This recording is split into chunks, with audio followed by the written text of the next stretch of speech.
Assalamualaikum warahmatullahi wabarakatuh. Alhamdulillah, saudara-saudara, saya sekarang berada di Masjid Al-Jabar, masjid yang ada di Kota Bandung.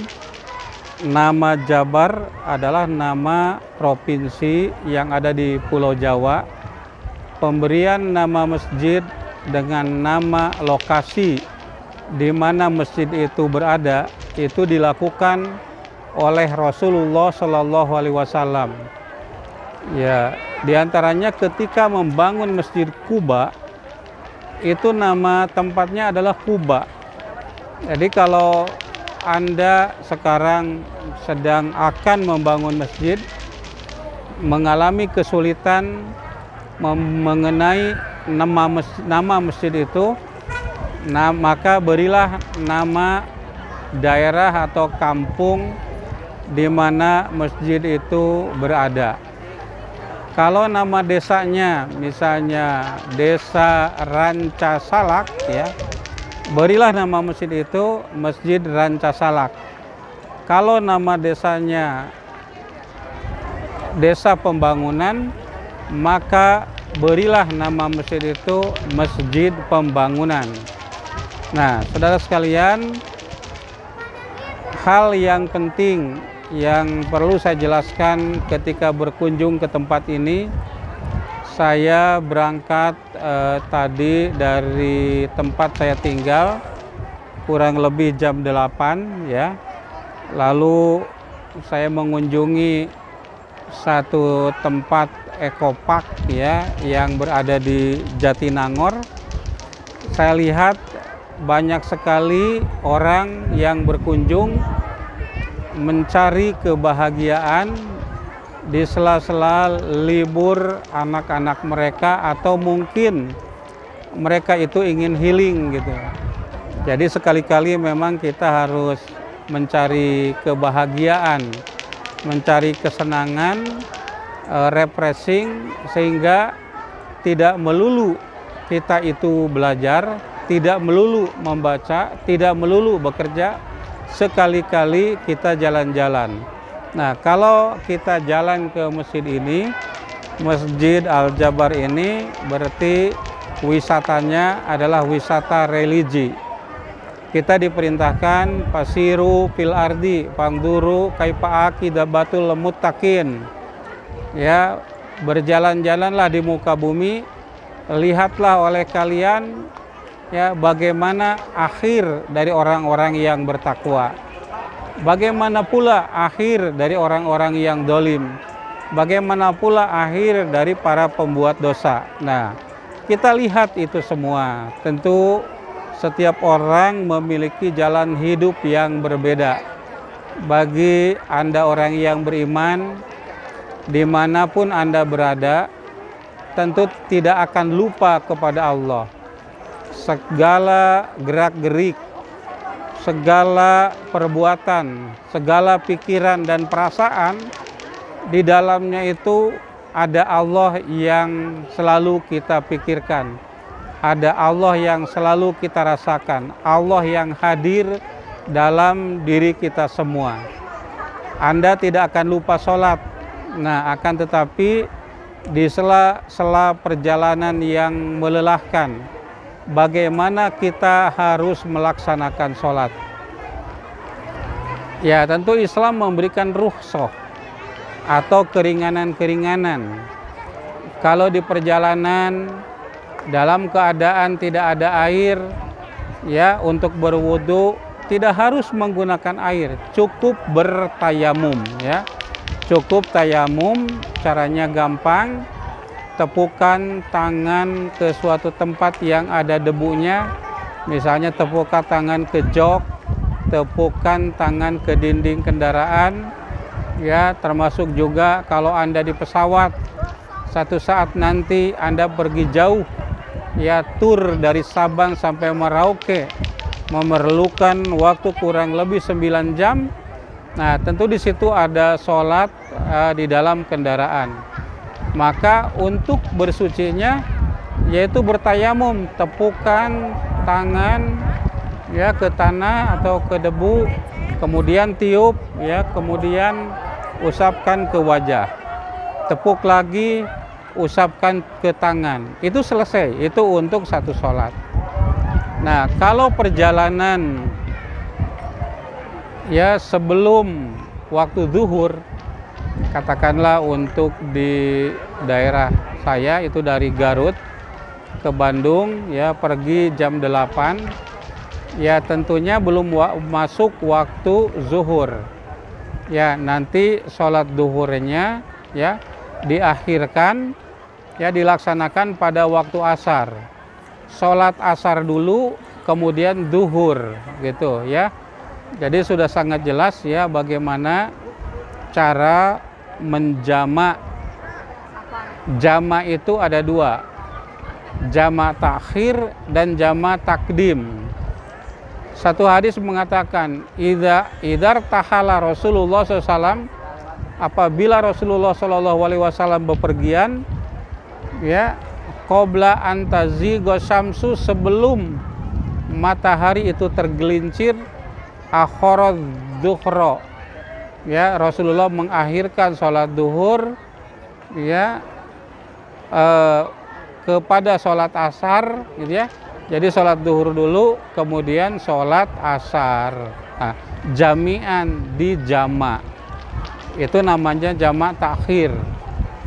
Nah, kalau misalnya Anda pergi sebelum datangnya waktu maghrib, ya, maka diakhirkan maghrib itu ditarik ke waktu isya. Itu namanya jamak takhir. Sholat maghrib dulu, baru sholat isya jami'an dengan dijamak. Nah, lalu saudara sekalian, kalau sebaliknya, ya, kalau kita pergi sudah masuk waktu zuhur, maka ajalal asro, ya, sholat asar itu didahulukan. Artinya sholat asar itu dilakukan pada waktu duhur, sholat duhur dulu, kemudian sholat asar. Nah, apabila pergi sudah memasuki waktu maghrib, maka sholat dulu maghrib sekaligus sholat isya, ya. Nah, dilakukan secara berjamaah. Itu namanya jamak takdim, ya. Nah, mengenai sholat jamak itu tidak harus berada di perjalanan.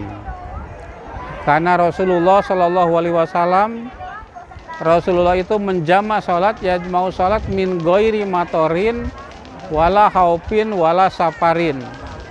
Rasulullah menjamak sholat, ya, bukan karena berada di perjalanan jauh, bukan karena adanya hujan, bukan juga karena adanya rasa takut karena perang, gitu ya, tapi karena kesibukan, misalnya orang hajatan, ya, pengantenan, ya, mulai acara jam 10, sholat duhur itu kelewat, tapi nanti sholat duhur dilaksanakan waktu asar. Jadi sholat jamak di tempat saja itu boleh. Ya, kalau Anda sibuk sedang menggoreng, ya, membuat ranginang, menggoreng kacang, ya, yang jumlahnya banyak, sehingga tidak mungkin untuk berhenti meninggalkan dulu menggoreng itu untuk sholat, ya, ya tidak apa-apa, sholatnya itu nanti diakhirkan di jamak. Nah, itu kalau jamak. Beda lagi kalau sholat qashar. Sholat qashar itu harus dalam keadaan di perjalanan. Idza darabtum fil ardi fala junaha alaikum antak suru minas sholat. Ada sahabat yang bertanya, ayatnya mengatakan antak suru minas sholat itu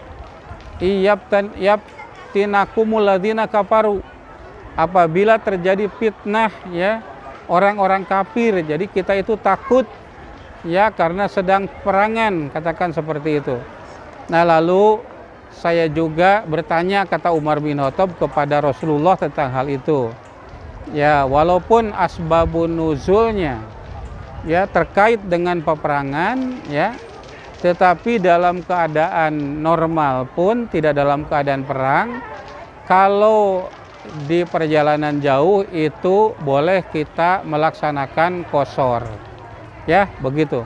Lalu jaraknya sejauh mana?